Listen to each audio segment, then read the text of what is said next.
Okay, you've probably been to Aruba. You know it for the beautiful water, beautiful weather, great resort. Soon you might know it for something else. You see right there, you can see them right there, big windmills, and Aruba is making a big push on clean energy. And we have the Prime Minister of Aruba. Very lucky to have Mike Eman with us today. Thank you, Prime Minister, for coming in.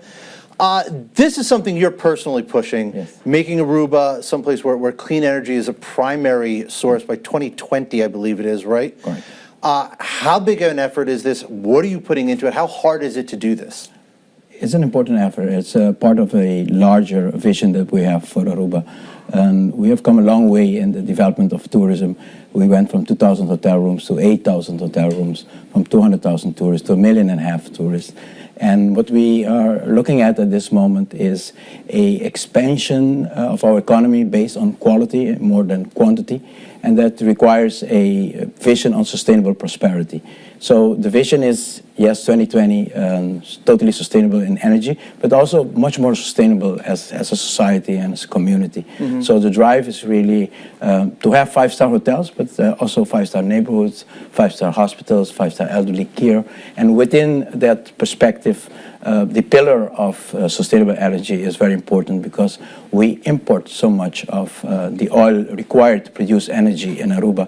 And with every new windmill farm, every new solar park, we can reduce the oil consumption in Aruba drastically. We have already reduced it to almost 50% with the windmill farm that we introduced in Aruba, which is producing at this moment 20% of our total capacity. Wow. So it's great earnings to invest in that more quality life aspect that we really would like for our Has this been controversial at all? Because I know here in the States, up on Cape Cod, Nantucket, they want to put a wind farm out in the ocean, and they're up in arms because they think it's going to ruin the view and that kind of stuff. Is this controversial at all? There is always the challenge where you put it, and now we are going to put the second one, and we are going through the process with the neighborhood, etc.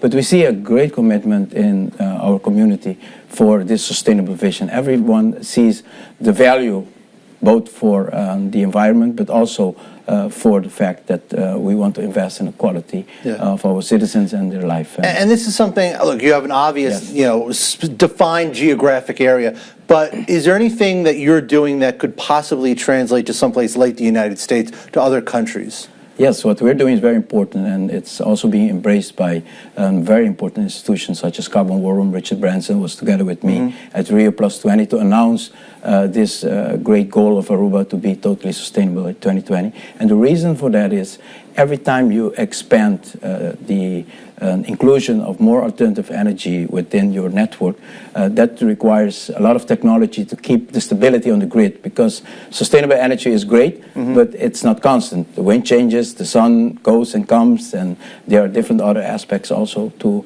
alternative energy that makes the technology that has to go with it as you go growing into the total capacity. Like now we are 20, by the end of 2015 we are with the largest solar park in the Caribbean we are installing right now with a new windmill farm.